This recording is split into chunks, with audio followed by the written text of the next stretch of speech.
The signal had been calling for 42 days. Deep in the cold darkness of space, far beyond the safe shipping lanes and protected colonies of the galactic Concord, a small beacon floated among the stars. It sent out its message again and again, never stopping, never giving up. The message was simple. It was a cry for help, an SOS. But no one was coming. The beacon belonged to a ship called the Grace. It was a large vessel, built by the people to carry families and children and elders across the vast distances between stars. 3,000 had been aboard when the ship entered the Shroud Nebula. 3,000 souls, looking for a new home after war had destroyed their old one. Now, after 42 days of silence, the galactic Concord had declared them dead. Ambassador N stood in the center of the great assembly hall and tried not to cry.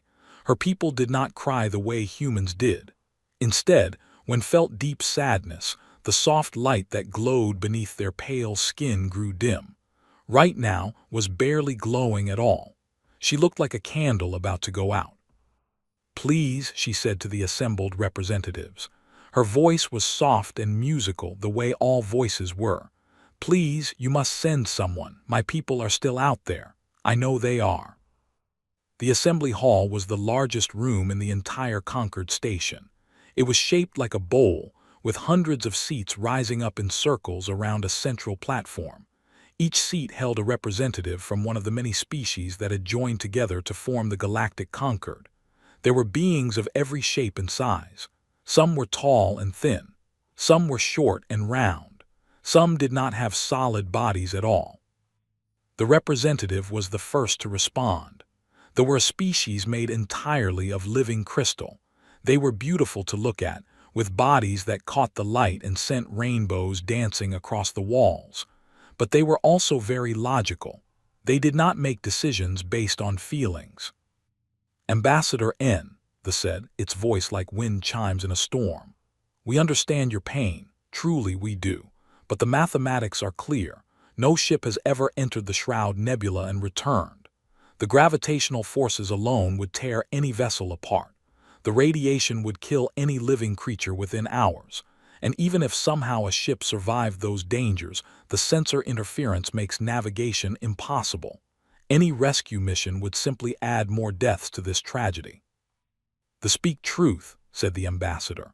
There were beings with hard shells and many legs and large eyes that saw in every direction at once.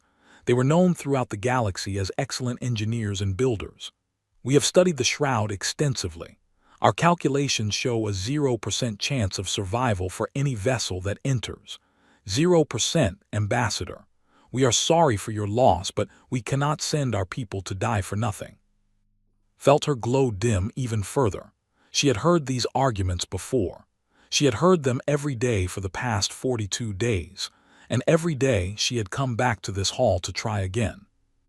"But the beacon is still transmitting," she said. "If everyone aboard was dead, the beacon would have stopped. It is powered by life energy. As long as even one heart beats aboard that ship, the beacon will continue to call, 'Please, someone must be alive.'" A murmur ran through the assembly. The representatives looked at each other with expressions of pity and discomfort. They felt sorry for the ambassador, but they had already made their decision. The Shroud was death. Everyone knew this. It was simply a fact of the universe, like gravity or the speed of light. The representative drifted forward. There were beings of living gas, held together by energy fields that gave them vague, shifting shapes. They were considered among the species in the Concord, partly because they lived for thousands of years and had seen many things come and go. "Ambassador N," they said, its voice seeming to come from everywhere at once. "We have lost people to the Shroud as well. Many species have. Long ago, before the Concord was formed, we sent 7 ships into that darkness to rescue a scientific expedition. None returned. We learned then what we must teach you now. The Shroud does not give back what it takes. It is not cruel. It is not kind. It simply is, and what it is death." Closed her eyes. She had no more arguments. She had used them all. Logic, emotion, promises, pleas. Nothing worked. The conquered had decided, and the conquered did not change its mind. She was about to turn and leave when a voice spoke from the back of the hall. "We'll go." The voice was not loud. It was not dramatic. It was calm and steady, like someone commenting on the weather, but the effect on the assembly was immediate. Every head turned. Every eye focused on the speaker. A ripple of unease passed through the great hall. The human delegation sat in the highest row of seats, far from the center of power. Humans were new to the conquered. They had only been members for 18 standard cycles, which was barely any time at all in galactic terms. Most species still did not know quite what to make of them. The speaker was a woman. She stood up slowly, and even that simple movement seemed to carry a weight that made several nearby representatives lean away. She was not tall by human standards, but she was built like a weapon. Her body was thick with muscle. Her skin was brown and covered with scars. One of her eyes had been replaced with a mechanical implant that glowed faintly red in the dim light of the hall. Her name was Captain, and she commanded the Terran Recovery Corps. "I'm sorry," said the ambassador, its antennae twitching nervously. "Did the human representative just volunteer to enter the shroud?" "I did," said. She began walking down toward the central platform, her boots making heavy sounds on the metal floor. Other representatives moved out of her way without being asked. "The adamantine is docked at Station 7. We can be ready to leave within 6 hours." The representative made a sound like breaking glass. It was the equivalent of a laugh, though there was no humor in it.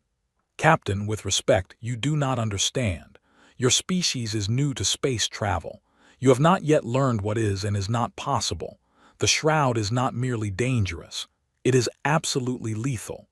Your ship would be destroyed before you traveled a single light year into its depths."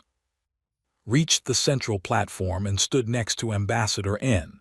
The woman looked at her with confusion and desperate hope mixed together. Did not look at her. She kept her one human eye fixed on the. "Let me tell you something about my species," said. "We come from a planet called Earth. I'm sure you've heard of it. Your scientists have a name for worlds like ours. You call them Deathworlders." The assembly shifted uncomfortably. Yes, they had heard of Earth. They had studied it when humans first made contact with the galactic community. What they had found had disturbed them deeply. "On Earth," continued, "the temperature swings from hot enough to boil water to cold enough to freeze blood. The atmosphere is filled with a gas called oxygen, which is basically slow fire. It rusts metal and burns organic matter. We breathe it to live. The gravity is nearly twice what most of your species can tolerate. The planet is covered with water, which is filled with creatures that want to eat you. The land is covered with creatures that want to eat you. Even the smallest life forms, invisible to the eye, want to eat you. They live inside our bodies right now, billions of them, and we have learned to use them instead of dying from them." She paused and looked around the hall. "Evolved on this world," she said. "We did not just survive it, we conquered it. We climbed to the top of a food chain that included animals with claws and teeth and venom and size advantages we could never match. We did it with these." She held up her hands, showing fingers that could grip and manipulate and build. "And with this," she tapped her head. "We are persistence predators. We are endurance hunters. When we chase prey, we do not stop. We follow it until it collapses from exhaustion. Until its heart gives out. We can run for days without rest. We can survive wounds that would kill any other creature. We can function in heat and cold that would shut down most biological systems." The hall was silent now. Every representative was staring at the human woman. "Your shroud," said, "is radiation and gravity and cold and darkness. We have faced all of these things. We split the atom and lived through the fallout. We traveled to the bottom of our oceans, where the pressure would crush your ships like paper. We built cities in deserts where nothing should grow. We planted flags on frozen wastelands where the air itself wants to kill you." She turned to look at the representative. "You said the shroud is death. Maybe it is. But my people have been staring death in the face since we first climbed down from the trees. We are not afraid of it. We just learned to work around it." Ambassador N reached out and touched his arm. Her hand was trembling. "You would truly do this. You would risk your lives for my people. We are strangers to you. We have nothing to offer." Finally looked at her. The captain's face was hard and weathered, but her voice was almost gentle. "Ma'am, I've got 47 crew members on my ship. Every single one of them volunteered for the Recovery Corps because they wanted to help people who couldn't help themselves. It doesn't matter that your people are strangers. It doesn't matter that you have nothing to offer. What matters is that someone out there sent a signal asking for help." She turned back to face the assembly. "And when humans hear a cry for help, we answer." The conquered representatives looked at each other. They did not know what to say. In all their centuries of existence, no species had ever volunteered to enter the shroud. The very idea was considered madness. The ambassador spoke carefully. "Captain, even if we were to approve this mission, which we have not yet decided, you must understand that the conquered cannot provide any support. We cannot send ships to assist you. We cannot send medical vessels to wait at the edge of the nebula. If you enter the shroud, you will be completely alone." "We're used to that," said. "Humans have always been alone. We had to figure everything out by ourselves. Fire, tools, language, medicine, space travel. No one helped us. No one taught us. We learned because we had to, or we died." "And many of you did die," they pointed out. "Yes," agreed. "Many of us did, but not all of us. And the ones who survived got stronger, got smarter, got better." She smiled, and several representatives flinched. Human teeth were designed for tearing meat. Their smiles looked like threats. "We're the descendants of every human who ever looked at something impossible and said, 'I can do that.' Every person who climbed a mountain because it was there. Every explorer who sailed into unknown waters. Every scientist who asked questions that everyone said couldn't be answered." She spread her arms wide. "So yes, send us into your shroud. Send us into your death trap. Send us into the darkness that has swallowed every other ship. Because I promise you this, we will either come back with survivors or we will die trying. And either way, at least someone tried." The assembly fell into a deep silence. For a long moment, no one spoke. Then, slowly, the representative drifted forward. "The conquered will not stop you," it said. "We cannot support you, but we will not stop you. If you wish to throw your lives away on an impossible mission, that is your choice to make." "It's not impossible," said. "It's just hard. There's a difference." She turned to Ambassador N. The woman was glowing again, just a little. Hope did that to her people. Even a small amount of hope was enough to bring back their light. "Ambassador, I'm going to need everything you have on this Grace. Deck plans, crew manifests, cargo lists, everything. I'm also going to need the exact coordinates of that beacon." "You will have it all within the hour," N said. "Captain, I do not know how to thank you. My people will remember this forever. Even if you fail, we will remember that you tried." Nodded. "We won't fail. I've got the best crew in the fleet. We've pulled people out of situations that should have been impossible before. This is just another job." She began walking back up toward the exit, but stopped halfway and turned around one more time. "One more thing," she said to the assembly. "When we come back with those survivors, I expect the conquered to provide full medical support and refugee assistance. Those people have been through enough. They deserve to be taken care of." "You speak as if success is certain," they said. "It is certain," replied, "because I will accept no other outcome." She continued walking, and this time she did not stop. The assembly watched her go. When the doors closed behind her, 100 conversations erupted at once. The representatives argued and debated and wondered what they had just witnessed. The ambassador turned to its neighbor, a small furry creature from a species known for their wisdom. "What do you think?" they asked. "Will they succeed?" The furry creature thought for a moment, its tiny eyes blinking slowly.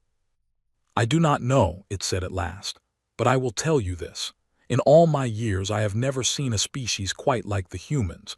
They do not think like we do. They do not calculate odds the way we do. When we see an impossible task, we turn away. When they see an impossible task, they get excited. It is almost like they enjoy challenging death itself. That sounds like madness.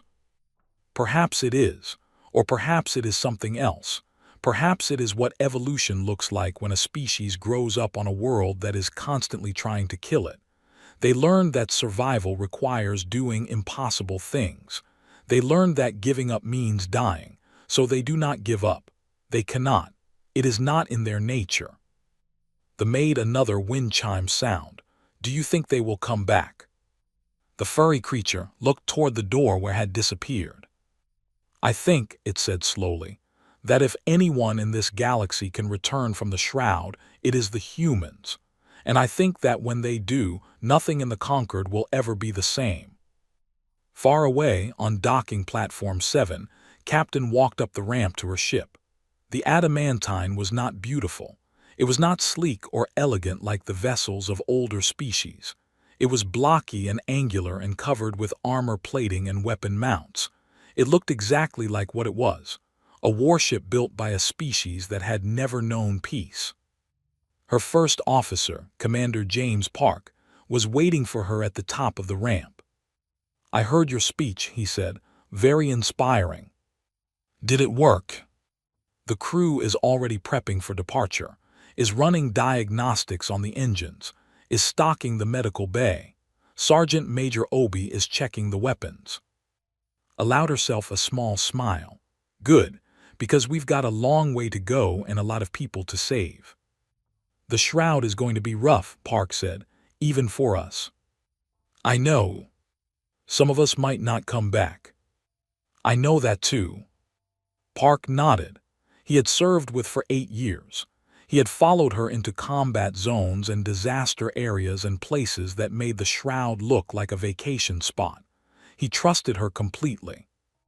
Well then, he said, let's go do something impossible. Walked onto her ship, and the ramp closed behind her. Within 6 hours, the adamantine would leave the safety of the conquered station and head toward the darkness, toward the death trap that had swallowed every ship before it. 47 humans against the most dangerous place in the known galaxy. The odds were not in their favor. But then again, the odds had never been in humanity's favor, and that had never stopped them before. The shroud was waiting, and they were coming. The adamantine crossed the boundary of the Shroud Nebula at exactly 1400 hours ship time. From the outside, the nebula looked almost beautiful. It was a vast cloud of purple and red gas, lit from within by dying stars and strange energy fields. The colors swirled and danced like paint mixing in water. If you did not know what it was, you might think it was a work of art. Captain knew better. She stood on the bridge of her ship, hands clasped behind her back, and watched the wall of color grow larger on the main. Every sensor on the ship was already screaming warnings. Radiation levels were climbing. Gravitational readings were jumping wildly from one number to another. The computer was struggling to make sense of the chaos. All hands, this is the captain, she said into the ship-wide communication system. We are about to enter the shroud. From this point forward, I need everyone at their best. Stay focused, stay sharp, and remember why we're here. There are 3,000 people counting on us. Let's bring them home. She closed the channel and turned to her bridge crew. Commander James Park sat at the navigation station, his eyes fixed on a display that showed nothing but static and confused readings. Lieutenant Sarah was at the weapons console, ready for threats that might come from any direction. Ensign Tommy handled communications, though there would be no one to communicate with once they entered the nebula. Take us in, Commander said. Aye, Captain, Park replied. His hands moved across the controls, crossing the threshold in 5, 4, 3, 2, 1. The ship shuddered as it entered the nebula. The went dark for a moment, then came back showing a world of swirling darkness and strange light. Colors flashed past the windows. Things that might have been asteroids or might have been something else drifted in the murky distance. And then the real trouble began. Alarms started going off all at once. The ship lurched to the left as a gravitational wave hit it from the side, grabbed his console to keep from falling out of his chair. Weapon systems flickered and went dead for a second before coming back online. "Gravity well bearing 270, Park shouted, adjusting course. The ship turned hard, engines straining against forces that wanted to pull it apart. Another alarm joined the chorus. Then another. The radiation counter climbed higher and higher. "Hull integrity at 92%, the computer announced in its calm, mechanical voice. "Radiation levels exceeding recommended limits. Recommend immediate withdrawal." "Ignore that," said. "How are we doing down there?" Chief Engineer David's voice came back over the intercom, rough and annoyed. "Oh, we're having a wonderful time, Captain. The starboard engine is trying to tear itself apart. The power conduits are overheating, and I'm pretty sure something in Section 4 just caught fire. But don't worry, we've got it handled." "That's what I like to hear."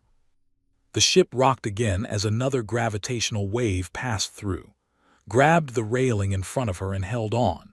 She had been through earthquakes and hurricanes and combat situations where the ground itself seemed to be trying to kill her. This was worse than all of them, but not by much. Down in the engine room, and his team worked in conditions that would have killed any other species in the galaxy.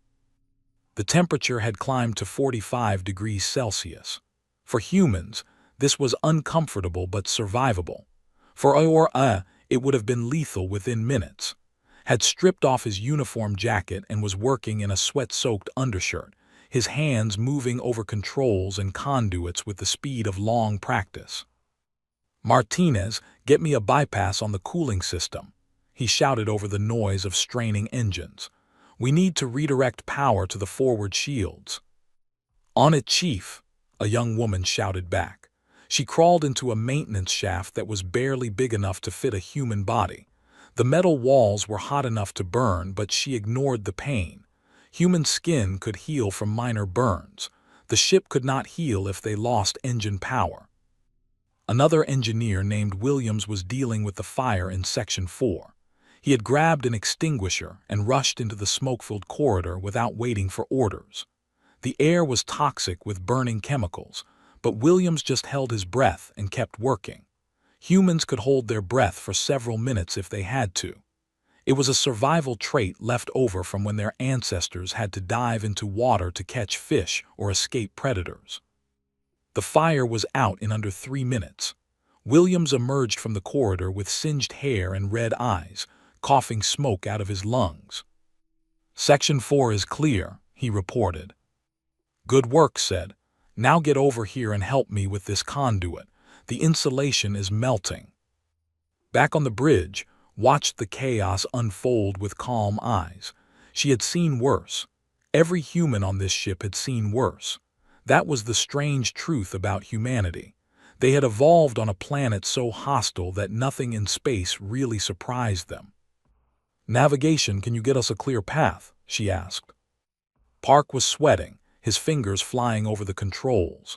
Most species used computers to calculate navigation through difficult regions of space.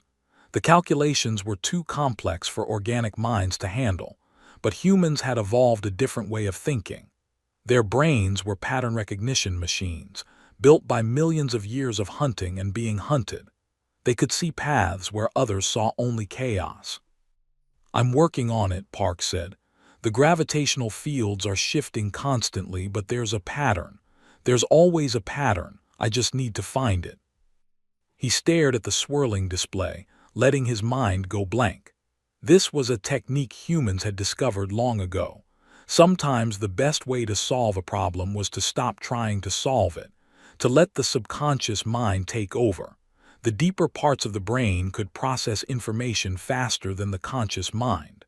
They just needed a chance to work. After 30 seconds that felt like hours, Park's eyes suddenly focused. "Got it," he said. "There's a corridor. The gravity waves are flowing in a current like a river. If we ride the current instead of fighting it, we can get through." "Do it," ordered. Park adjusted their course. The ship stopped shuddering. The ride was still rough, but it was no longer trying to tear them apart. They were moving with the flow of the nebula instead of against it. "Nice work, Commander," said. "Thank my brain," Park replied with a tired smile. A million years of running from lions finally paid off. They traveled for hours through the swirling darkness. The radiation continued to batter the ship's shields. The gravity continued to pull and push at them. But the crew adapted, as humans always adapted. They found rhythms in the chaos. They found solutions to problems that should have been unsolvable. Doctor worked in the medical bay, preparing treatments for radiation exposure that the ship's computer said were impossible. She had studied medicine on Earth, where doctors regularly dealt with conditions that the rest of the galaxy considered certain death. Radiation sickness was bad, but humans had survived nuclear disasters before. They knew things about treating radiation that other species had never needed to learn. "The key is to support the body's natural healing," she explained to her assistant, a young medic named Foster. "Human cells can repair radiation damage if we give them the right tools. It's slow and it's painful, but it works. The medical database says there's no treatment for this level of exposure," Foster said, looking at the numbers on his screen. "The database wasn't written by humans," replied. "We heal differently. Our bodies are designed to take damage and keep going. It's how we survived on a planet where everything wanted to kill us." She prepared a series of injections that combined advanced medicine with techniques humanity had developed over centuries of dealing with their own deadly world. It wasn't pretty, but it would work. In the ship's small mess hall, a group of off-duty crew members sat together and ate their rations. They should have been terrified. They were deep inside a region of space that had killed every expedition before them. The ship was taking constant damage. Any moment could be their last. Instead, they were playing cards. "I'll raise you 20 credits," said Corporal Diana, one of the Marines. She was a small woman with dark hair and quick eyes. Her hands were covered in calluses from years of handling weapons. "You're bluffing," said Private First Class Jackson, sitting across from her. "I can see it in your eyes." "Then call me," said with a smile. This was another thing about humans that confused other species. They could sit calmly in the face of death. They could laugh and joke and play games while the universe tried to destroy them. It wasn't that they didn't understand the danger. They understood it perfectly. They simply chose not to let it control them. Fear was useful. Fear kept you alert. But too much fear could paralyze you, and paralysis meant death. Somewhere in their evolution, humans had learned to manage their fear, to put it in a box and only take it out when they needed it. Right now, they didn't need it. Right now, they needed to stay calm and trust there to do their jobs. The card game continued as the ship flew deeper into the shroud. On day 2, they found the first piece of debris. Lieutenant spotted it on her sensors, a chunk of metal floating in the darkness, ordered it brought aboard for analysis. When the engineers examined it, they found writing on the surface. "It's from this Grace," confirmed, "part of an outer hull section." "Any idea what caused the damage?" asked. Pointed to a series of marks on the metal. "These aren't from the nebula. These are weapon burns. Someone shot at this ship." The bridge went quiet. Everyone had assumed this Grace had been destroyed by the natural hazards of the shroud, radiation, gravity, the 1,000 other ways this place could kill you, but weapons fire meant something else entirely. "Pirates," Park said quietly. "In the shroud?" asked. "That's insane. No pirate would operate in a place like this." "Unless they knew the shroud well enough to navigate it," said. "Unless they used it as cover, a perfect hiding place. No one would ever come looking for them here." She stared at the burned metal for a long moment. Her jaw tightened. Her single human eye grew cold. "If there are pirates in here," she said, Then they might still be alive. Pirates don't destroy valuable cargo, they capture it. You think they took the refugees? Park asked. I think it's possible, and if it's possible, then we need to find them. She turned to the crew. New orders. We're not just looking for a crashed ship anymore. We're looking for a pirate base, and when we find it, we're going to take back those people. The crew's attitude shifted. Before, they had been on a rescue mission, dangerous but straightforward. Now they were hunting, and humans were very, very good at hunting. It was in their blood. Their ancestors had been pursuit predators, chasing prey across vast distances until the prey collapsed from exhaustion. Humans could track and follow and hunt for days without rest. They could read signs that other species would miss. A broken branch, a footprint, a trace of heat. Now, those instincts turned toward a new kind of prey. Start scanning for any artificial structures, ordered. Anything that doesn't belong in a nebula. I want the engines ready for combat maneuvers. Sergeant Major Obi prepped the Marines for a possible boarding action. Sergeant Major Obi's voice came back from the ship's armory. Understood, Captain. The boys and girls are ready. Just point us at the target. They continued deeper into the shroud, following the trail of debris. More pieces appeared. Hull fragments, personal items, a child's toy floating frozen in the void. Found that last piece on her shift. She held it in her hands for a long moment, looking at the small stuffed animal. It had probably belonged to a child who was now either dead or in the hands of slavers. She put the toy in her pocket and went back to her station. Her face was calm, but her eyes had changed. There was something cold in them now, something that most species would have recognized as dangerous. Humans were not a violent species by nature. They could be kind and gentle and loving. They built art and music and beautiful things. They formed deep bonds with each other and even with animals from other species. But they were also the descendants of hunters, of warriors, of survivors who had clawed their way to the top of a death world. When someone threatened the innocent, when someone hurt children, something old and dark woke up inside them. The pirates did not know it yet, but they had made a terrible mistake. On day 3, they found the pirate base. It was built into a massive asteroid, hidden in the densest part of the nebula. The pirates had chosen their location well. The gravitational fields and radiation in this area would hide any sensor signature. The swirling gases would make visual detection almost impossible. But humans had developed tracking techniques over millions of years. They knew how to follow prey that was trying to hide. They knew how to read the environment for signs that something was wrong. Park had noticed the patterns first. The debris from this grace had been drifting in a specific direction, not randomly, but along a path, like a trail of breadcrumbs leading to a destination. Then had spotted the energy readings. They were faint, almost invisible against the background radiation of the nebula, but they were there, regular, artificial, the signature of a power plant and life support systems. The adamantine hung in the darkness, hidden behind a cloud of gas, and watched the pirate base. I'm reading multiple ship signatures, reported. At least a dozen vessels docked at the station, all armed, all operational. Defense systems, asked. Plenty, weapons platforms, shield generators. They've got this place locked down tight. Park looked at the tactical display and frowned. Captain, we're outnumbered and, even if we could get past their defenses, we'd be fighting a small army. I know, said. Standard doctrine says we should withdraw and call for reinforcements. I know. But we're not going to do that, are we? Looked at the station.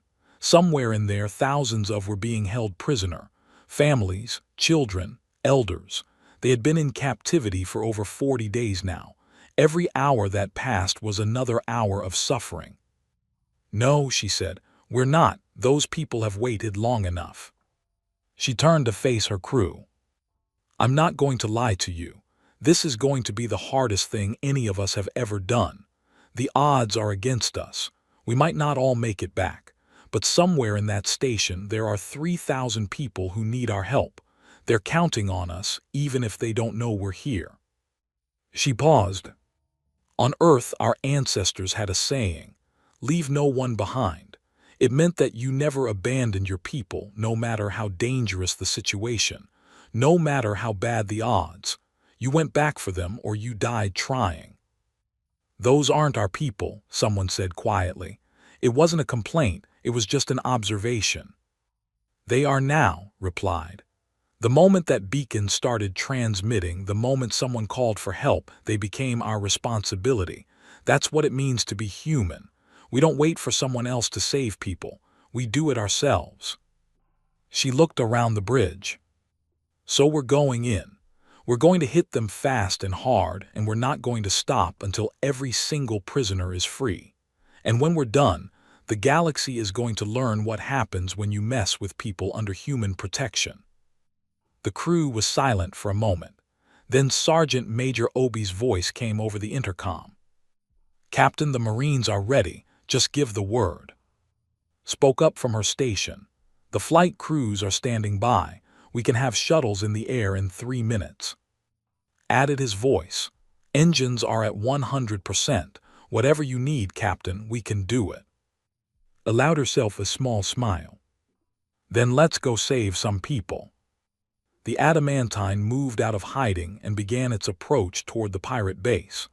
On the station, alarms started to sound as sensors detected the incoming ship. The pirates scrambled to their stations, confused and afraid. No one came into the shroud.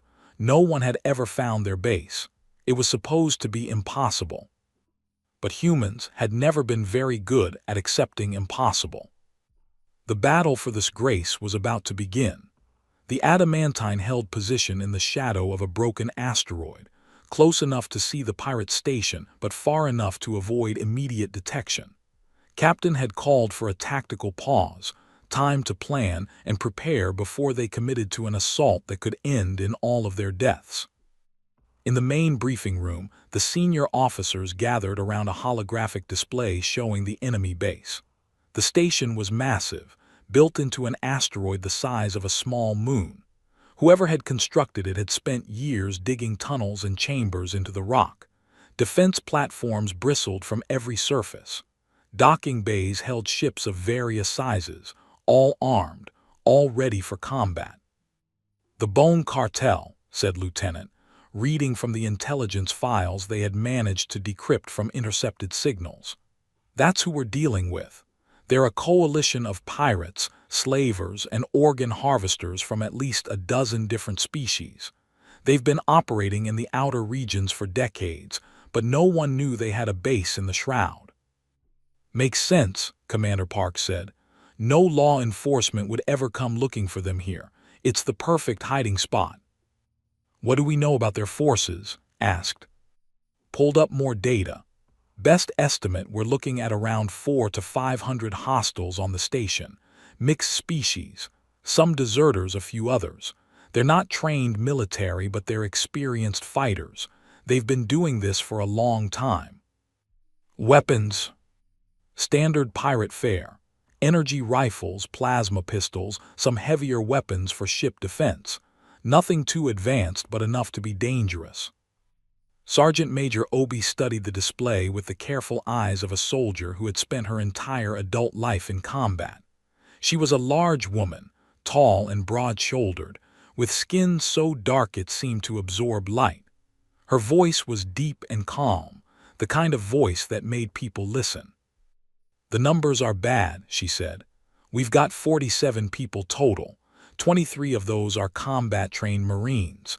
The rest are crew. Even if we count the crew as fighters, we're still outnumbered 10 to 1. "Closer to 20 to 1 if we're honest," Park added. "I've faced worse odds," Obi said. She wasn't bragging, she was stating a fact. "But not by much. We're going to need a plan that takes away their numerical advantage." Nodded. "That's why we're not going to fight them head-on. We're going to do what humans have always done when we're outnumbered. We're going to be smart. We're going to be fast. And we're going to hit them where they don't expect it. She tapped the display, highlighting a section of the station far from the main docking bays. This is the station's command center. If we can take it, we control everything. Life support, communications, the defense grid. We take this room and we effectively cut the head off the snake. How do we get there? Asked. The main corridors are going to be crawling with guards. We don't use the main corridors. Zoomed in on a different part of the station. A network of smaller tunnels appeared, running through the asteroid like veins through a body. Maintenance shafts, waste disposal systems, ventilation ducts. The station was built into a natural asteroid, which means there are gaps and passages all through the rock. Most of them are too small for the larger species. Some of them are flooded with toxic runoff from the processing plants. A few are exposed to vacuum. Park stared at the display. You want us to crawl through maintenance tunnels, swim through poison, and walk through airless passages, just to avoid using the front door. Yes. That's insane. It's human, allowed a small smile. Our ancestors crawled through worse places than this. They swam in waters filled with predators. They held their breath to dive for food. They squeezed through caves so tight they had to exhale just to fit through. We evolved to go places other creatures couldn't. That's our advantage. Obi was already nodding. Small teams, fast movement, hit the command center before they even know we're inside. Exactly. While the assault team moves through the tunnels, the adamantine will create a distraction.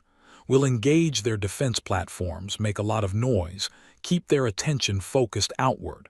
By the time they realize we're already inside, it'll be too late.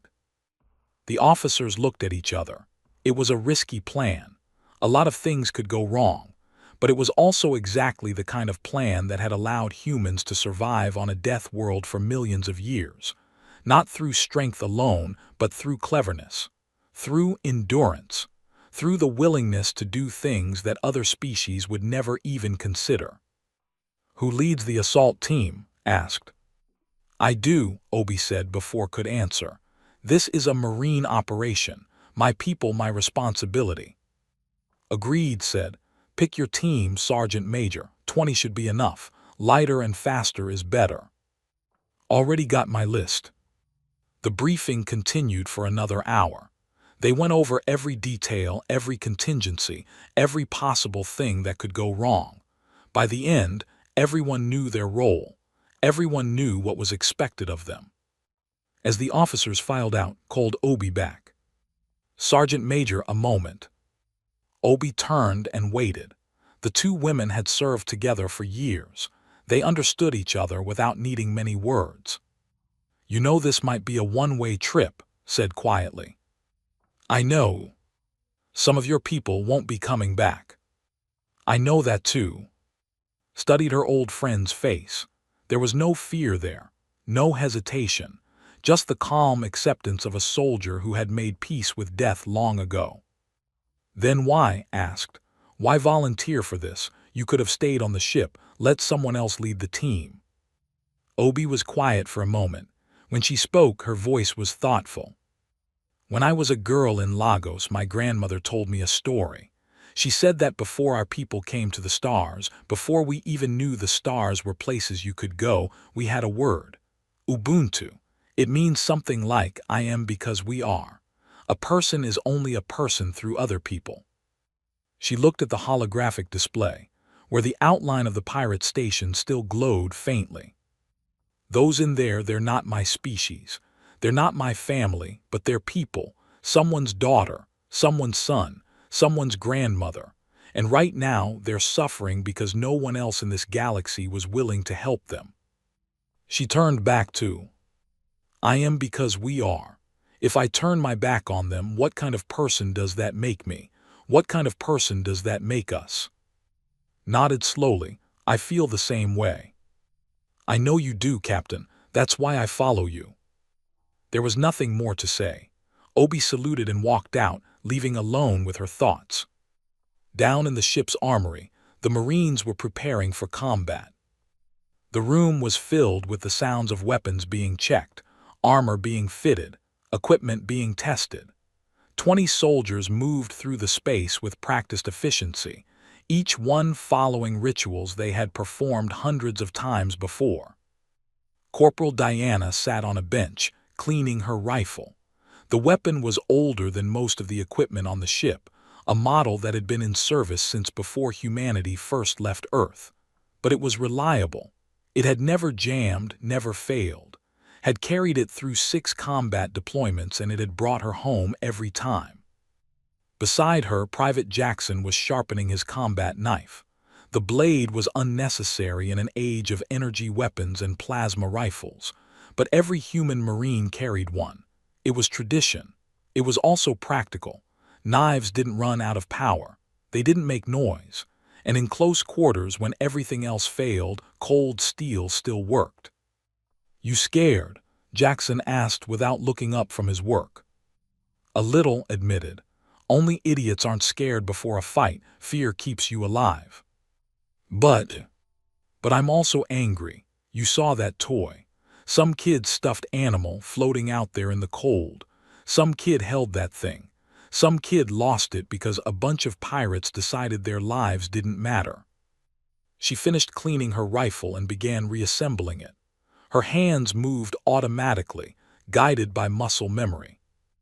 "I keep thinking about my nephew. He's 5 years old. Has this little stuffed dog he takes everywhere. Calls it Captain Barks." Jackson smiled slightly. "Captain Barks." "He's 5. Names aren't his strong suit." Clicked the rifle back together and checked the sights. "But if something ever happened to him, if someone ever took him, I would burn down the entire galaxy to get him back. I wouldn't stop. I wouldn't rest. I would find whoever did it and I would make them pay." She looked at Jackson with hard eyes. "Those kids in there, they've got parents too. Parents who are probably going crazy right now, not knowing if their children are alive or dead. So no, I'm not just scared. I'm angry, and that anger is going to carry me through whatever happens next." Jackson nodded. He understood. They all understood.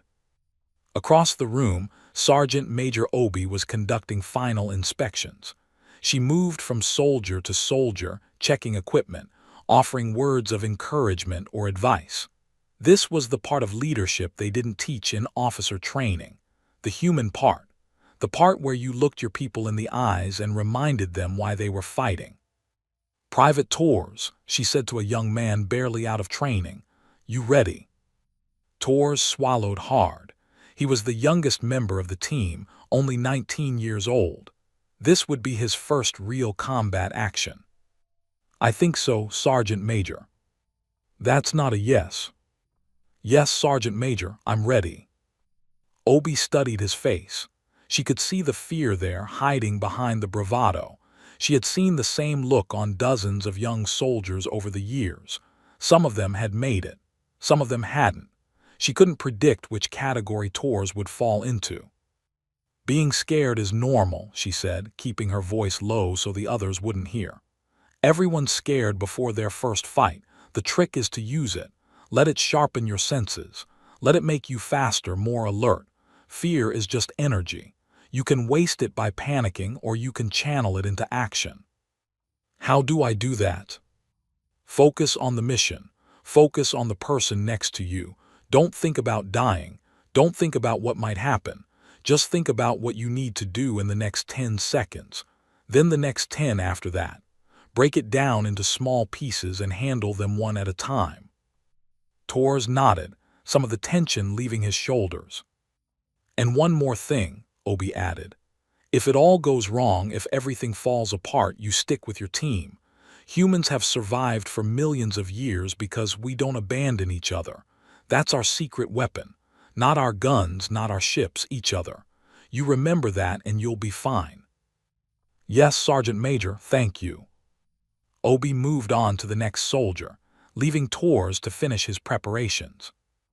In another part of the ship, a different kind of preparation was taking place. Doctor had transformed the cargo bay into a temporary field hospital. Medical supplies lined the walls. Portable beds had been set up in neat rows. Everything was ready to receive casualties. Because there would be casualties. Everyone knew that. It was the mathematics of combat. Even the best soldiers with the best equipment took losses. The only question was how many. Moved through the space, checking supplies for the 10th time. It was unnecessary. She had already checked everything twice. But the ritual calmed her, gave her something to do with her hands while her mind raced. Her assistant, Foster, approached with a tablet in hand. "Doctor, I've finished inventorying the surgical supplies. We have enough for maybe 50 major operations, if casualties go higher than that." "Then we improvise," said. "Humans have been performing surgery since before we discovered metal. Our ancestors operated on each other with stone tools and thread made from plant fibers. If our supplies run out, we'll adapt." "How can you be so calm about this?" Looked at him. Foster was a good medic, skilled and dedicated, but he was also young, trained in the clean and orderly hospitals of the inner colonies. He had never worked in the chaos of a real battlefield. "I'm not calm," she admitted. "Inside I'm terrified, but terror doesn't help my patients. Competence does, preparation does, so I prepare, and when the wounded start coming in, I'll be ready to do my job." She put a hand on his shoulder. "You will be too. I've seen you work. You're good at this. Just remember your training and trust yourself." Foster took a deep breath and nodded. "There's one more thing," added. "When the casualties come in, some of them won't make it. No matter how hard we work, no matter how skilled we are, some of them will die on our tables. When that happens, you can't stop. You can't freeze. You mourn later. During the battle, you move on to the next patient and you save whoever you can." "How do you do that? How do you just move on?" "You don't, not really. Every patient I've ever lost stays with me. I remember their faces. I remember their names. But I also remember everyone I've saved. And the only way to keep saving people is to keep working, even when it hurts." The ship's intercom crackled.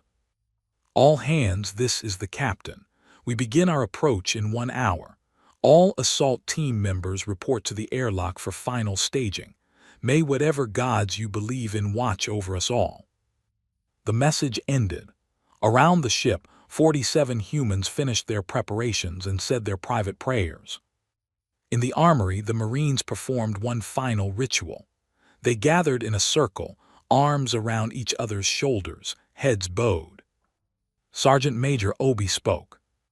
"We are about to enter battle against an enemy that outnumbers us, an enemy that has killed before and will try to kill again. Some of us may not come back, but we go anyway because there are people who need us, people who are counting on us, people who have no one else." She looked around the circle, meeting each soldier's eyes. "We are human. We are the children of a death world. Our ancestors survived ice ages and plagues and predators and each other. They looked at a hostile universe and said, 'We will not be broken. We will not give up. We will endure.'" Her voice grew stronger. "Today we carry that legacy into battle. Today we show the galaxy what it means to be human. Not our technology, not our weapons, our heart, our courage, our refusal to abandon those who need us." She squeezed the shoulders of the soldiers on either side of her. "Whatever happens out there, I am proud to serve with every single one of you. Now let's go save those people." The circle broke.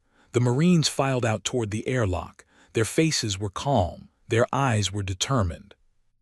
On the bridge, Captain watched the pirate station on the. In less than an hour, her people would be inside those walls, fighting, dying, killing. Commander Park approached and stood beside her. "Having second thoughts?" he asked. "No, I'm thinking about what comes after. If we succeed, we'll have 3,000 traumatized refugees on our hands. People who've been through hell. They'll need medical care, psychological support, a safe place to recover. The conquered will provide that." "Will they? They've already written these people off once. What happens when we show up with survivors they'd rather forget about?" Park considered this. Then we make them remember. We bring those people out of the shroud, we put them in front of the assembly, and we make the whole galaxy look at what happened. Make them see the faces, hear the stories. The conquered can ignore a statistic. They can't ignore living, breathing people. Nodded slowly. That's assuming we survive. Captain, I've served with you for 8 years. I've seen you pull off things that should have been impossible. If anyone can do this, it's you. It's us. Thank you, James. Don't thank me yet. Wait until we're back on the other side. He returned to his station, continued to stare at the. In 1 hour, everything would begin. In 1 hour, the fate of 3,000 people would be decided. She hoped they were ready. She hoped she was ready. There was only one way to find out. The hour passed quickly, as hours before battle always do. The assault team assembled at the airlock, 20 Marines in full combat gear. Their faces were painted with dark colors, breaking up their features, making them harder to see in low light. It was an old tradition, going back to when their ancestors had hunted in forests and jungles. Camouflage, concealment, the tools of a predator. Corporal stood at the front of the line, rifle ready. Beside her, Private Jackson checked his knife one last time. Behind them, Private Torres tried to control his breathing. Sergeant Major Obi's voice came over their headsets. Final check, sound off. One by one, the Marines confirmed they were ready. Good, remember the plan. Fast and quiet until we hit the command center. Once we're there, all hell breaks loose. Watch your corners, watch your teammates. No one gets left behind. The airlock began to cycle. It's time, Obi said. Let's go be heroes. The outer door opened, revealing the dark tunnel they would use to infiltrate the station. It looked like a throat leading into the belly of some great beast. The Marines moved forward and were swallowed by the darkness. The battle for this grace had begun. The maintenance tunnel was barely wide enough for a human to crawl through on hands and knees. The walls were slick with something that might have been water or might have been something worse. The air was thick with the smell of chemicals and decay. Corporal Diana loved it. Not the smell, not the cramped space, but the feeling, the focused awareness that came from being in a dangerous place doing a dangerous thing. Every sense was heightened, every nerve was alive. This was what she was born for. She crawled forward, rifle slung across her back, moving as quietly as possible. Behind her, 19 other Marines followed in a single file line.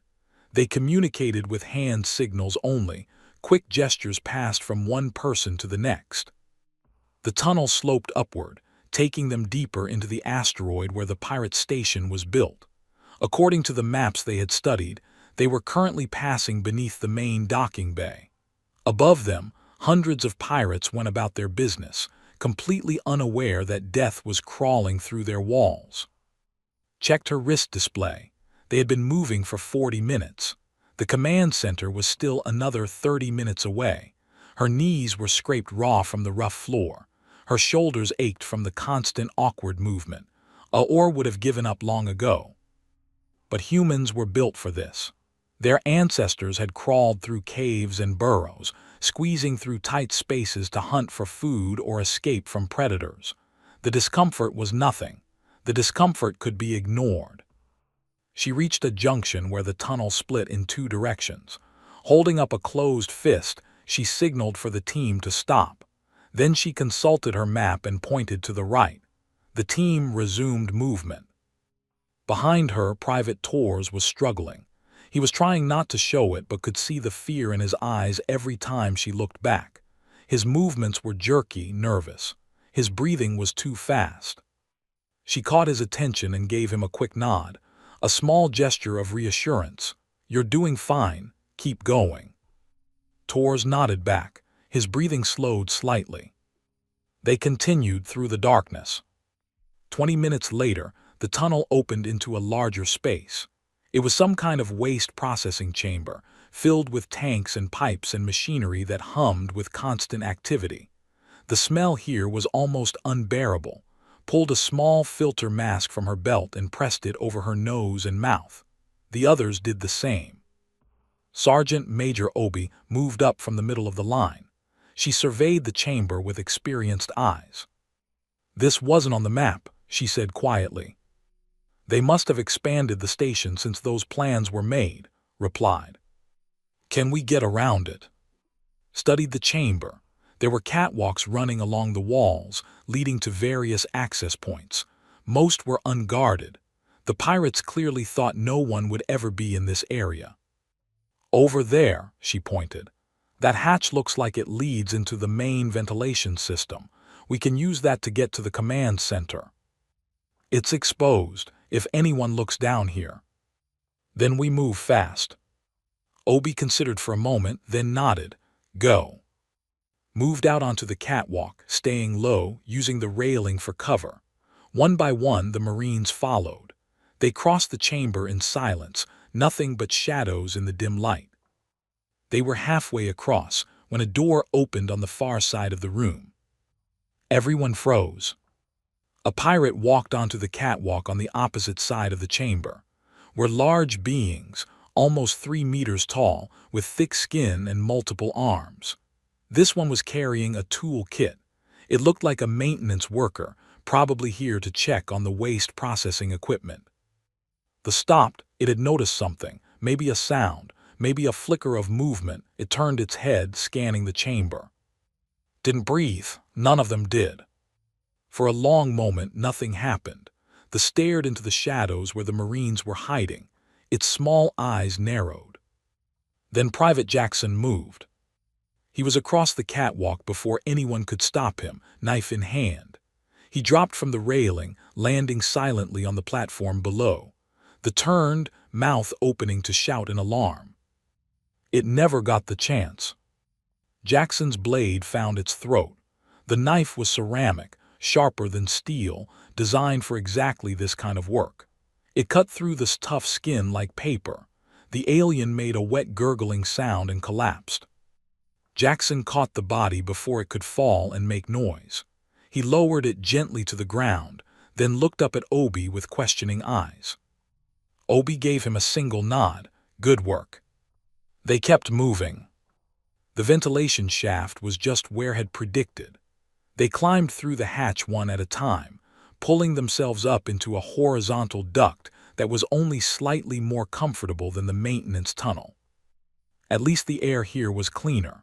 The ventilation system was designed to keep the station's atmosphere breathable. Cool, fresh air flowed past them as they crawled. 10 more minutes brought them to their destination.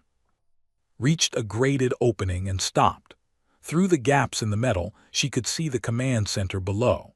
It was a large circular room filled with control consoles and holographic displays. A dozen pirates sat at various stations, monitoring the station's systems. At the center of the room stood a figure that made blood run cold. It was another, but this one was different. It was enormous, nearly 4 meters tall, its body wrapped in expensive clothing and decorated with jewelry made from what looked like bone. Its face was cruel, the face of someone who had caused pain for pleasure and never felt a moment of regret. This had to be the leader, the boss, the one in charge of the entire operation.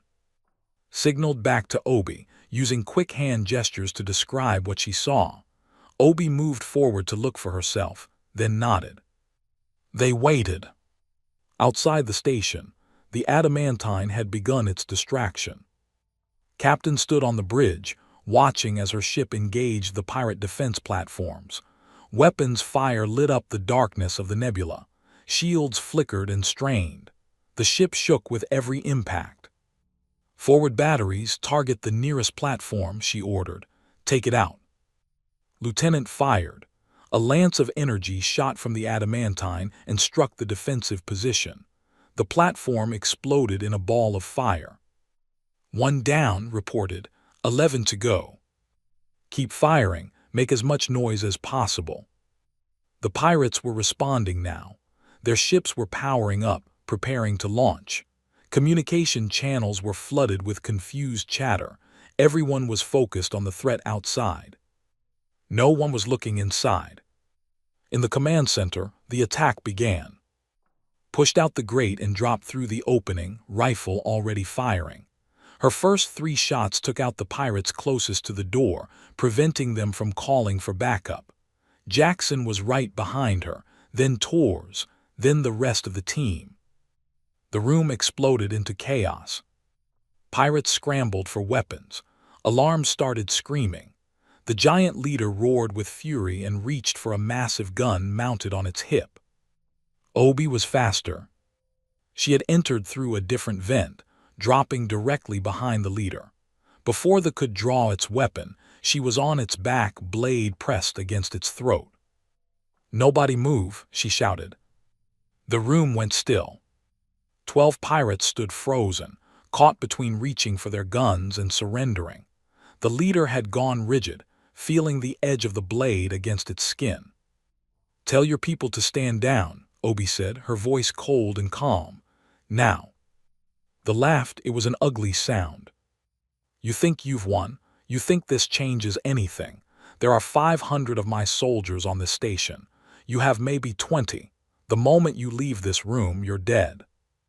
"Maybe," Obi agreed, "but you'll die first, and I'm betting your people aren't too organized without someone giving them orders." She pressed the blade harder. A thin line of purple blood appeared on his throat. "Last chance, tell them to stand down." "She's not bluffing," said from across the room. Her rifle was steady, aimed at the nearest group of pirates. "I've seen her take heads off. She's good at it." The eyes flickered between Obi and it was calculating, trying to figure a way out. It didn't find one. "Fine," it growled. "Everyone stand down, put your weapons on the floor." One by one, the pirates. "Good," Obi said. "Now where are the prisoners?" "What prisoners?" Obi's blade drew more blood. The 3,000 people you kidnapped from this grace. Where are they?" This face twisted into something like a smile. "Ah, the livestock. Most of them are in the holding pens on level 7. The healthy ones anyway, some have already been sold, others were."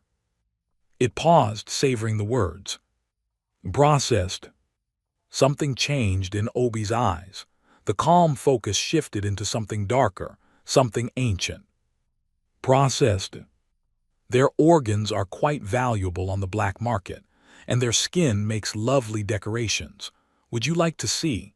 I have some samples in my private quarters." For a moment, Obi's grip tightened on the knife. For a moment, everyone in the room thought she was going to kill the right there. Then she took a breath and loosened her hold. She said into her communicator, "We've taken the command center. The prisoners are on level 7. Send the second team." "Copy that, Sergeant Major. Team 2 is on the move." Obi looked at them with cold eyes. "You're going to help us free those people, and then you're going to face justice. The Galactic Concord has laws about slavery and murder. I imagine they'll have some questions for you." "The Concord," the laughed again. "The Concord doesn't care about anyone.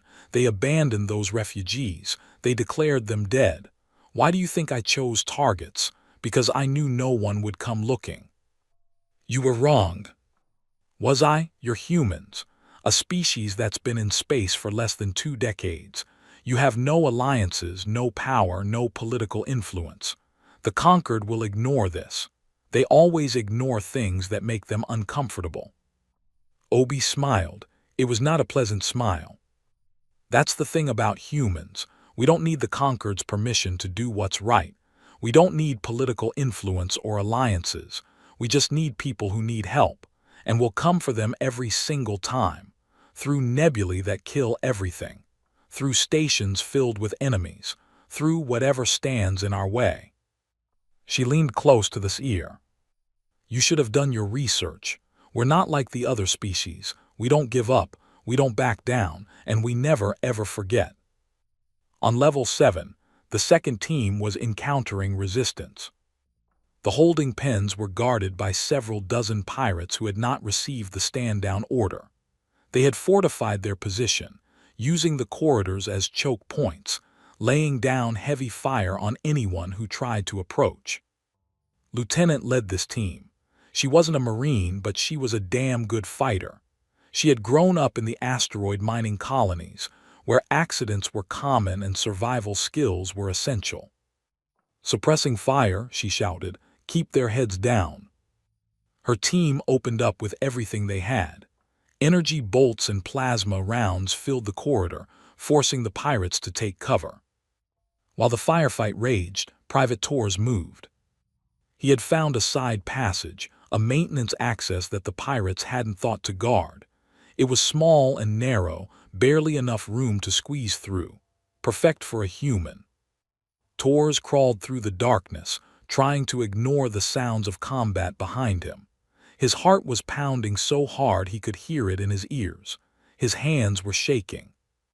Focus on the next 10 seconds, he reminded himself. Then the next 10 after that. The passage opened into a storage room behind the enemy position. Torres emerged silently, pressing himself against the wall. Through the doorway, he could see the backs of the pirates. They were completely focused on the threat in front of them. They had no idea death was behind them. Torres raised his rifle, took a breath, and opened fire. The first pirate went down before it knew what was happening. The second turned and died mid-turn. The third managed to get off a shot that went wide before Torres ended it. Chaos erupted among the enemy. They spun around, trying to face this new threat, and in doing so exposed their backs to steam. The crossfire was devastating. 30 seconds later, it was over. The corridor was filled with bodies. Stepped forward, checking each fallen pirate to make sure they were down for good. When she reached Torres, she paused. "Nice work, Private." Torres was shaking. His hands, his shoulders, everything. The adrenaline was fatting, leaving him cold and weak. "I killed them," he said. His voice sounded strange to his own ears. "I just killed them." "Yes, you did. And because of that, we can save the people on the other side of those doors." She put a hand on his shoulder. "It gets easier, not the killing. That should never be easy, but carrying it. You learn to carry the weight." Torres nodded slowly. "For now," said, "focus on why you did it. Those pirates chose their path. They kidnapped families, sold children, murdered innocents. You stopped them. That's not something to be ashamed of. That's something to be proud of." She moved toward the doors. "Now come on, we've got people to save." The holding pens were a horror show. 3,000 had been crammed into spaces meant for a few hundred. They had been given barely enough food and water to survive. Medical care was non-existent. The smell of sickness and death hung in the air. When the doors opened and humans walked through, the prisoners cowered. They had learned to fear anyone who came through those doors. Then lowered her weapon and held up her hands. "It's okay," she said, speaking slowly and clearly. "We're here to help. We're from the Terran Recovery Corps. We've come to take you home." Silence, confusion. They didn't understand. No one had come to save them. The conquered had declared them dead. They had given up hope. An elderly pushed her way to the front of the crowd. Her bioluminescent skin was dim, almost gray. She had clearly been among the prisoners for the full 42 days. "You are humans?" she asked in broken standard.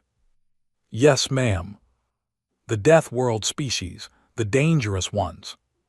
Smiled gently. "That's what they call us, but we're not dangerous to you. We're dangerous to the people who hurt you." The elderly's eyes filled with tears, or whatever passed for tears among her people. Her dim glow began to brighten. "You came," she whispered. "You actually came." "Of course we did. Someone asked for help." The word spread through the holding pens. "Humans. The humans came, they fought through the shroud, they attacked the station. They're setting us free." They began to glow brighter. Not just the elders, but the adults, the children. The light of hope spread from person to person until the entire pen was illuminated. Torres stood in the doorway watching. His hands had stopped shaking. "This is why," he thought. "This is why we do it. This is why we came." In the command center, Obi received the report. "All prisoners accounted for," said over the communicator. 2,847 survivors. Some need medical attention, but most are ambulatory. We can start moving them to the ships." "What about the rest?" The manifest said 3,000. A pause. "The pirates processed about 150 for organs. We found remains." Obi closed her eyes. 150 people. Men, women, children butchered for profit. "Understood," she said. "Begin evacuation procedures. Get those people out of here." She looked at who was now bound and lying on the floor. The creature was watching her with dark amusement. 150, it said. "That's all. I thought the number was higher." Obi walked over and crouched beside it. "You think this is funny?" "I think it's inevitable. The galaxy is cruel. The strong take from the weak. Your species should know this. You did the same thing to each other for centuries before you learned to pretend to be civilized." "You're right. We did. We had wars and slavery and genocide and every other horror you can imagine. We know exactly what evil looks like because we invented most of it." She leaned closer. "But we also learned something else. We learned that the only way to fight evil is to stand against it, not with speeches, not with laws, with action, with people willing to put themselves between the predators and the prey." She stood up. "That's what we're doing today. That's what we'll keep doing every time someone calls for help, because that's who we are now. That's who we choose to be." She walked away, leaving thee on the floor. Sergeant Major said, "The station is secure. Adamantine reports all enemy ships have been disabled or destroyed. We won." Obi looked around the command center, at the bound prisoners, at the blood on the floor, at her soldiers, tired and wounded but still standing. "Yeah," she said quietly, "I guess we did." But there was no celebration in her voice, no triumph, just the grim satisfaction of a job done well. Outside, the Adamantine floated in the darkness, surrounded by the wreckage of pirate ships. Captain watched from the bridge as shuttles began ferrying survivors from the station. They had done it. They had done the impossible. Now came the hard part, getting everyone home. She turned to Commander Park. "Set a course back through the shroud, best possible speed." "Aye, Captain." The engines hummed to life. The ship began to move. Behind them, the pirate station grew smaller and smaller until it disappeared into the swirling nebula. They were not done yet. The journey home would be dangerous. The survivors would need care. The conquered would have questions. But for now, in this moment, they had won. They had emerged from the shadows, and they had brought 3,000 people back from the dead.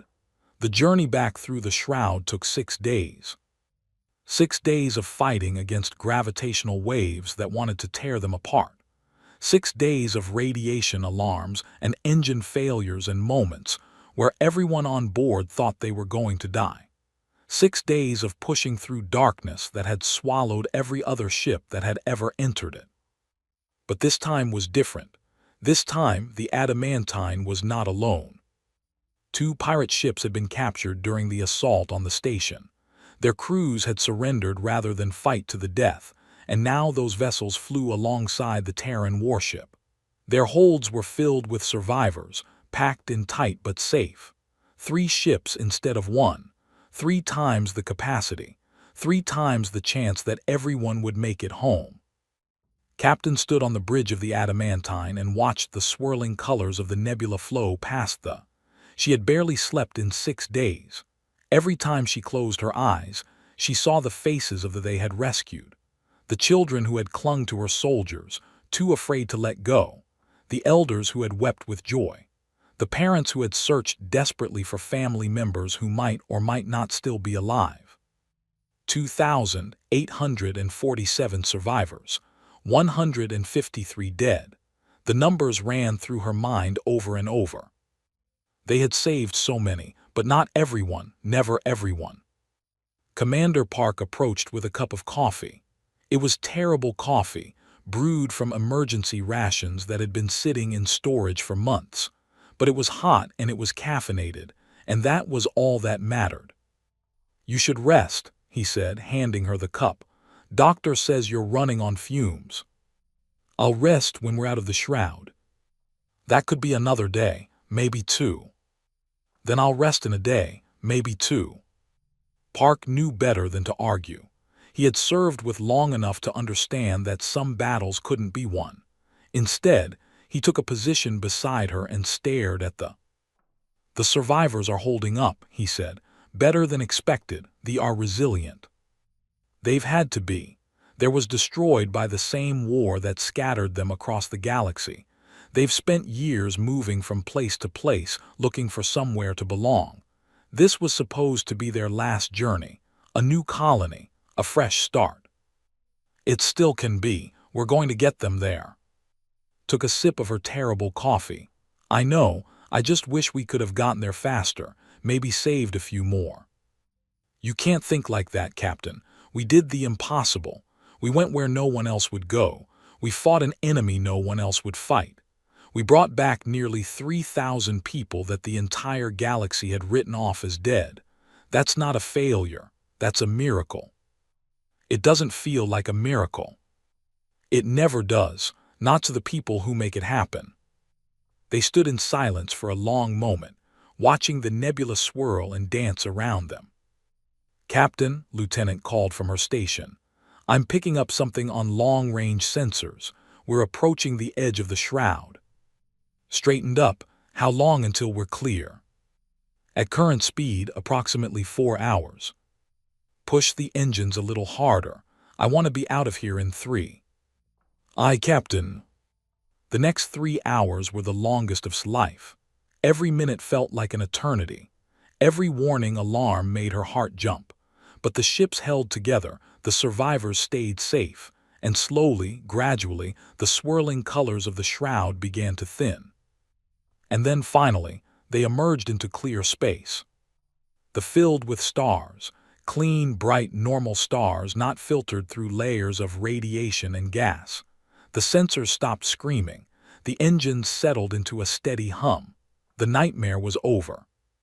"We're out," Park announced. "All 3 ships clear of the shroud." A cheer went up from the bridge crew. Allowed herself a small smile, the first one in days. "Send a message to the conquered station," she said. "Tell them we're coming home. Tell them we've got survivors. Tell them to have medical teams ready." "Already on it, Captain." The message went out across the vast distances of space. And across those distances, the galaxy began to wake up to what had happened. At the conquered station, Ambassador N was in her quarters when the news arrived. She had not slept well in 48 days. Every night, she dreamed of her people dying in the darkness. Every morning, she woke up to a reality where no one was coming to save them. When her communicator buzzed with an urgent message, she assumed it was another diplomatic matter, another treaty to negotiate, another problem to solve, the endless work of an ambassador who represented a scattered and dying people. Then she read the message. For a long moment she couldn't process what she was seeing. The words didn't make sense. They couldn't be real. "Survivors, the adamantine, coming home." She read it again, and again, and again. Then she began to glow. Not dimly the way she had glowed for the past 48 days. Brightly, brilliantly. Her bioluminescence blazed with an intensity she hadn't felt since before the war that had destroyed her. Joy. Pure, overwhelming joy. She ran from her quarters, still glowing like a small sun. She ran through the corridors of the station, past startled diplomats and confused bureaucrats. She ran until she reached the main observation deck, where she could see the darkness of space stretching out toward the distant shroud. They were coming, her people were coming home. She fell to her knees and wept. The adamantine and its escort ships arrived at Concord Station the next day. By then, word had spread throughout the galaxy. The humans had done the impossible. They had entered the shroud and returned. They had fought an army of pirates and won. They had saved thousands of people that everyone else had given up on. The docking bay was crowded with beings from 100 different species. They had come to see for themselves, to witness the survivors emerge from the ships that had carried them through hell. Ambassador N stood at the front of the crowd, surrounded by medical teams and counselors and officials from the government. Her glow had not dimmed since she received the news. If anything, it had grown stronger. The airlock opened. For a moment, nothing happened. The crowd held its breath. Then the first survivor stepped out. It was an elderly woman, the same one who had spoken to Lieutenant in the holding pens. She was thin and weak, her skin still pale from the ordeal she had endured, but she was walking on her own 2 feet. She was alive. Behind her came more. Dozens, hundreds, families clinging to each other, parents carrying children, brothers and sisters holding hands. They streamed out of the ships in an endless river of light, their bioluminescence growing brighter with each step. The crowd parted to let them through, rushed forward to embrace their lost relatives. Cries of joy and sorrow mixed together as people found each other and wept and held on tight. And watched it all, tears streaming down her face. Then she saw Captain. The human woman emerged from the adamantine, followed by her crew. They looked exhausted. Their uniforms were torn and stained. Some of them were visibly wounded, bandages wrapped around arms and legs and heads. But they walked with their heads held high. Anne pushed through the crowd until she reached them. "Captain," she said, her voice was thick with emotion. "I don't know how to thank you, I don't have words, what you did." "We did what anyone would do," said. "We heard a call for help and we answered." "No, not anyone. No one else in the entire galaxy would do what you did. They all said it was impossible. They all said my people were dead. Only you believed." Was quiet for a moment. When she spoke, her voice was soft. "We didn't believe because we're special, Ambassador. We believed because we've been in their position. Throughout our history, humans have faced moments when we thought all was lost. Wars, disasters, plagues, times when it seemed like no one was coming to save us. And you know what we learned?" "What?" "That sometimes the only ones who can save us are ourselves. That hope isn't something you wait for. It's something you create. It's something you fight for, even when everyone else has given up." She looked at the stream of survivors still flowing from the ships. Those people never stopped hopping. Even in the darkness, even in the hands of their captors, they kept that beacon transmitting. They kept calling for help. And as long as someone is calling, someone should answer. Anne took's hand. It was a gesture of deep respect among her people, reserved for those who had earned eternal gratitude. "The people will never forget what you did," she said. "Never. For as long as we exist, we will tell the story of the humans who came out of nowhere, who flew into death itself to save strangers, who asked for nothing in return." "We did ask for one thing," reminded her, "full medical support and refugee assistance." "You will have it, whatever you need, whatever it takes." She squeezed his hand. "Thank you, Captain. Thank you from the bottom of my heart." The Galactic Concord Assembly met 3 days later. The chamber was more crowded than it had been in centuries. Every species wanted to see what would happen. Every representative wanted to hear the testimony. Ambassador N requested the floor first. She stood in the center of the great hall, her glow brighter than it had ever been. When she spoke, her voice carried to every corner of the chamber. "For cycles, we have looked upon the humans with suspicion," she said. "We called their world a death world. We called them primitive. We called them dangerous." She paused, letting the words hang in the air. "We were right. They are dangerous. Dangerous to slavers. Dangerous to tyrants. Dangerous to anyone who preys upon the innocent. Their world did forge them in fire, and that fire made them into something the galaxy desperately needs." She turned to face the human delegation, where Captain sat with her crew. Their uniforms had been cleaned and pressed, but the exhaustion still showed in their faces. They had come directly from debriefing sessions that had lasted for hours. "We thought the SOS was lost," In continued. "We thought those people were gone forever, and then they emerged from the shadows and proved us wrong." She bowed, the deep, formal bow that her people reserved for those who had earned eternal honor. "The people will never forget, and perhaps it is time the conquered remembered what it means to have courage." A murmur ran through the assembly. Representatives whispered to each other, processing what they had heard. The ambassador rose from its seat. "The actions of the humans are remarkable," it admitted. "We did not believe it was possible. We were wrong." It turned toward the human delegation. "Captain, the collective formally apologizes for dismissing your offer of help. We should have trusted you." Nodded, apology accepted. The representative was next. "The mathematics we used to calculate the odds of survival were flawed," it said. "We did not account for human factors. This is a gap in our understanding that must be corrected." One by one, the other species added their voices. Apologies, acknowledgments, questions about how the humans had done what they did.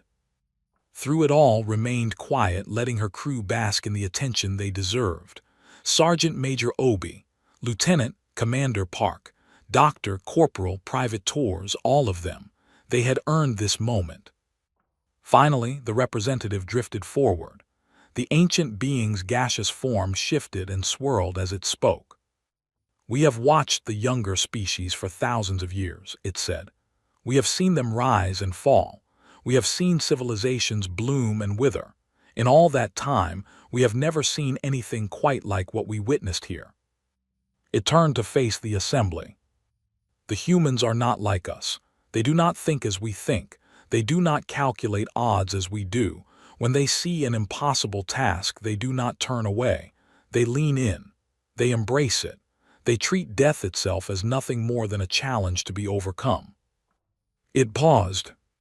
"Some might call this madness, but perhaps what we call madness, they call courage. Perhaps what we call recklessness, they call determination. Perhaps the galaxy needs a species that is willing to do impossible things, simply because those things need to be done." The assembly fell silent. The continued. "We have treated the humans as newcomers, as primitives, as dangerous animals to be watched and contained. This was a mistake. They have shown us something today that we had forgotten. That bravery still exists. That hope still matters. That sometimes the only answer to darkness is to light a fire and walk straight into it." It turned to the human delegation. "Captain, on behalf of the collective, and I suspect on behalf of many others in this assembly, I offer you our respect. Not just for what you did, but for who you are. The galaxy is better for having you in it." Stood. "Thank you," she said, "but I want to make something clear. We didn't do this for respect. We didn't do it for glory or recognition or political advantage. We did it because it was the right thing to do, because someone needed help and we were in a position to provide it." She looked around the assembly, meeting the eyes of representatives from dozens of species. "Humans have a long and complicated history. We've done terrible things to each other. Wars, slavery, genocide. We know what evil looks like because we've created plenty of it ourselves. But we've also spent centuries trying to become better, trying to build something that our ancestors would be proud of, trying to live up to ideals that always seemed just out of reach." She straightened her spine. "When we left Earth and came to the stars, we made a promise to ourselves. We said that out here, in the great darkness between the stars, we would be the light that we always wanted to be. We would be the help that we wished someone had given us. We would be the hope that we had to create for ourselves." Her voice grew stronger. "So no, we didn't save those for your respect. We saved them because that's who we choose to be. And we'll keep saving people wherever they are, whoever they are, as long as there's a human heart beating in the galaxy. Because that's the promise we made. Not to you, to ourselves." The assembly was silent. Then slowly the representatives began to applaud. It started with their bioluminescence blazing with gratitude. Then the joined in, their gaseous forms rippling with approval. The species after species, adding their voices to the chorus. It was the first time in centuries that the Galactic Concord had applauded anyone. Sat back down, Park leaned over and whispered in her ear. "Not bad for a bunch of primitive death." "We're just getting started," replied. Outside the assembly hall, Corporal found Private Tors standing by a window, staring out at the stars. "Hey," she said, coming to stand beside him. "You okay?" Tors was quiet for a moment. "I keep thinking about the ones we couldn't save, the 153. "Yeah, me too." "Do you think they knew, at the end, do you think they knew someone was coming?" Considered the question carefully. "I hope so," she said finally. "I hope that somehow, somewhere they knew they weren't forgotten. That's the best we can offer. Not that we'll always win, not that we'll always arrive in time, but that we'll always try, that we'll never give up. That as long as someone calls for help, someone will answer." Tors nodded slowly. "Is it always like this, after a mission?" "Like what?" "Like heavy, like you're carrying something you can't put down." Reached into her pocket and pulled out the stuffed toy she had found floating in the nebula. She had kept it through the entire mission. She wasn't sure why. "This belonged to a kid," she said. "I don't know if that kid survived or not. I don't know if I'll ever find out. But I carry it to remind myself why we do what we do. The weight isn't just burden, Tors, it's also purpose. It's the thing that keeps us human." She put the toy back in her pocket. "We carry the weight so that others don't have to. That's the job, that's the privilege." Tors was silent for a long moment. Then he straightened his spine and nodded. "I think I understand," he said. "Good, now come on. The captain is buying drinks for the crew, something about celebrating the impossible." They walked away from the window together, leaving the stars behind. In the weeks that followed, the galaxy changed. The Bone Cartel was dismantled. Its leaders were put on trial before a special tribunal of the Galactic Concord. The boss, whose name turned out to be the Collector, was sentenced to life imprisonment in a facility designed to hold the worst criminals in the galaxy. The survivors were given a new colony world, far from the dangers of the Outer Rim. It was a beautiful planet, with purple skies and green oceans and forests that glowed with bioluminescence. They named it New Hope, in honor of the humans who had given them a second chance. The shroud remained as deadly as ever, but now ships carried better charts. Navigation data compiled by Commander Park was shared with the Conquered, showing the safe paths through the chaos. It wasn't enough to make the nebula safe, but it was enough to give future explorers a fighting chance. And the humans. They went back to work. There were always people who needed help, always calls for assistance that no one else would answer, always impossible missions waiting for someone brave enough or crazy enough to attempt them. The Terran Recovery Corps grew, new ships, new crews, new soldiers willing to walk into the darkness. Captain received a promotion. She turned it down. She said she was happier on the bridge of the Adamantine, where she could do the work that mattered. Sergeant Major Obi trained a new generation of Marines. She taught them everything she knew about survival, about combat, about carrying the weight. Doctor wrote a paper on treating radiation exposure that was adopted across the galaxy. She never stopped working in the field. Corporal eventually found out that the child who owned the stuffed toy had survived. He was 7 years old, sent him a new toy along with a letter explaining where she had found the old one. Wrote back, asking if she was a superhero. She wrote back saying no, she was just human, said that was even better. Private Tors stayed with the Corps. He carried the weight just like had taught him. He saved lives, he lost lives, he kept going anyway. And somewhere in a quiet corner of the galaxy, A new beacon began to transmit. Another call for help, another impossible situation, another group of people waiting for someone to answer. The adamantine changed course without hesitation. Its engines hummed, its crew prepared for whatever came next. Because that was the promise, that was the purpose, that was what it meant to be human. They heard the call.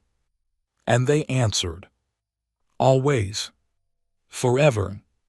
Until the last star went dark.